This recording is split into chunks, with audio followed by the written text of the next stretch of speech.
Hey,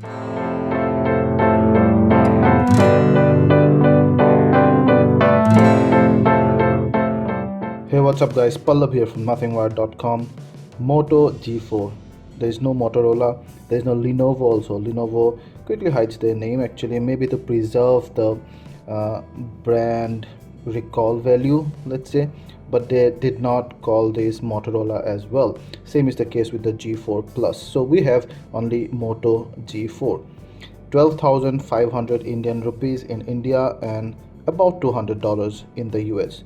Let's go ahead and open the box. This is the 16GB version. On top you have the phone, we have the black version, and then this one goes out.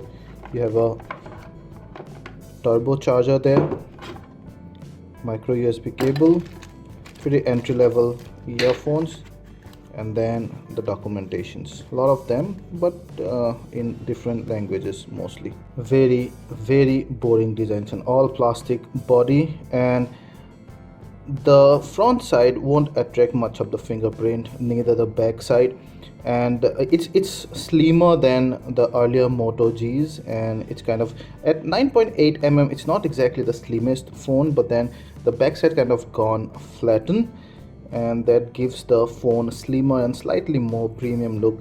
And then you have this metallic accent around here and also around the phone that adds to that premiumness, but it still is quite a boring looking phone. And specifically I think the back is the worst part for me in the design element. It's very thin, there's a thin shade here, and it does not ooze that premiumness. I would have liked the maybe the texture is good, it's just that the quality and the thinness of the back flap that does not really impress me. Also the notes do not close properly at many places. I have seen they're uneven, the gaps, more or less here. But yeah, it could be boring, but then it's quite a practical design, fits nicely into hand for a 5.5-inch device, and again that it does not attract fingerprint both ways, so that keeps your device clean and looking nice. 5.5-inch screen, full HD resolution.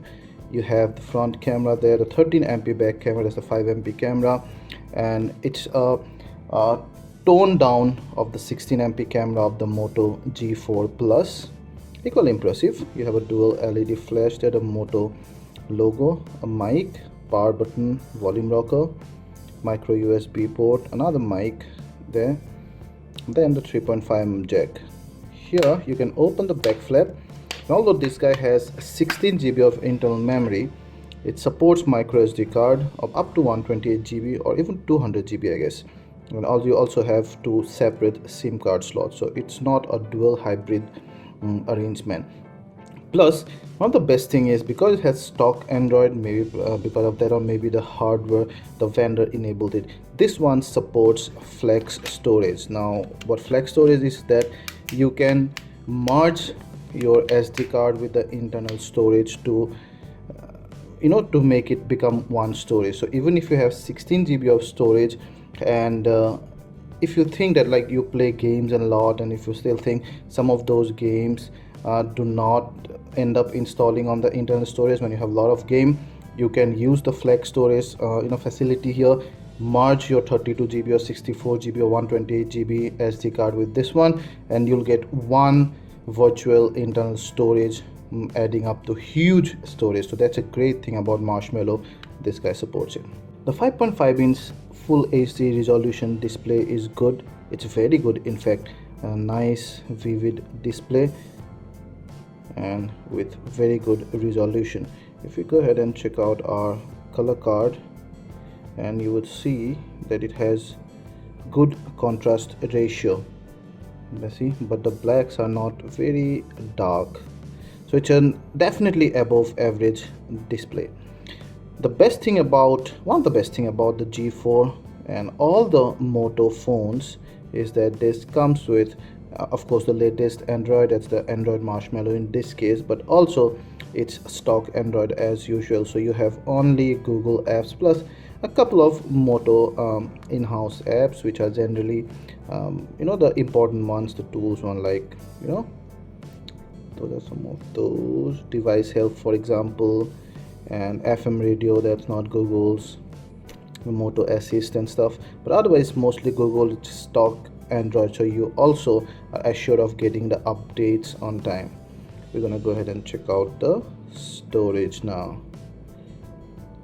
Out of 16 GB, you see that's about 5.1 GB or 10.82 GB is available, but as I told you, it supports flex storage, so that's okay. So the last one day average memory use is this, about 1 GB, and it has 2 GB, so about just under 50% of the RAM is using. So compared to some of the other devices at this price point, like let's say a Coolpad, this is high. However, I'll still take it, but considering the stock Android, I think it's slightly on a higher side. Overall, a very smooth, buttery user interface, does not lag whatsoever. Sports a Snapdragon 617 chipset and a Google camera. It's a 13 MP camera, but I told you before, unlike the 16 MP camera of the G4 Plus, and it does good to focus on the plain white surface. You get to some of the options. You can go to video out there, can record video, full HD videos, yeah, go out there again, and this one, HDR options and some other things, and then the front camera here. Good front camera, although you see it lags, but has a decent field of view, not very wide like some of those newer Galaxy S devices, but still it's good enough. We've checked the image and video quality of this one, and just like the Moto G4 Plus, the G4 also has a very good camera. The photos are very detailed, the color contrast is very good, the JPEG processing is very good. Under enough light you get a lot of those details. Even under low light, this phone actually performs quite good. The autofocus is fine, but it does not have optical image stabilization, so probably while you're moving in a vehicle or just walking and taking photos, the photos might come shaky, and specifically under low light. The videos are fine as well. The continuous autofocus is well, just about average. Overall, I would put this camera at one of the best in this price point, barring that optical image stabilization and a PDF even.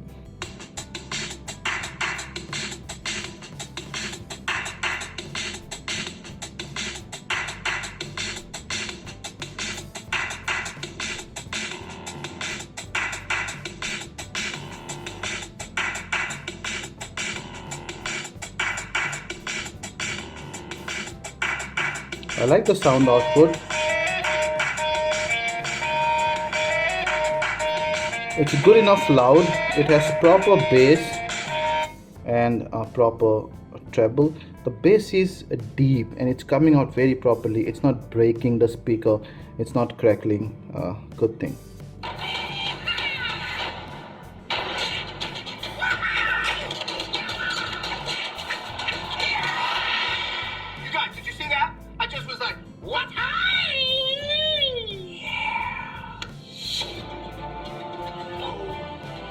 Surround sound is okay, but I think it's kind of overshadowing the vocals just a tad bit. You see the music is like slightly too overpowering.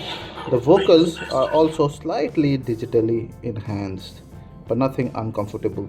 With now power wise, we did some benchmark testing and this guy scored only about average. The gameplay, it could play most of the games fine, but some of the more demanding games it shuttered just a tad bit in here. Overall, good enough power. So then guys, Moto G4, the main pros: number one is the camera, number two is the audio output, number three is the stock Android and the flex storage support, and also the price. Actually, for the price, it has a lot of features. The cons: number one, it's a very boring design. Not necessarily bad design or poorly constructed material, but it's boring. And specifically the back flap, it's too thin. I don't like that. Apart from that, actually there's not much to hate about this device. Maybe the supplied earphones are not that good quality as well, but yeah, it's mostly good about this device. For 12,500, I think this guy does a lot of good. But I would say if you have some extra cash, then you should actually go for the Moto G4 Plus. That adds the PDAF, optical image stabilization, also adds a fingerprint sensor, 16MP camera. That camera is better than this one also, and that also has a laser autofocus. So yeah, Moto G4 Plus is a better bargain for the extra cash that you pay. But if you're strictly on budget for this phone is just about good enough.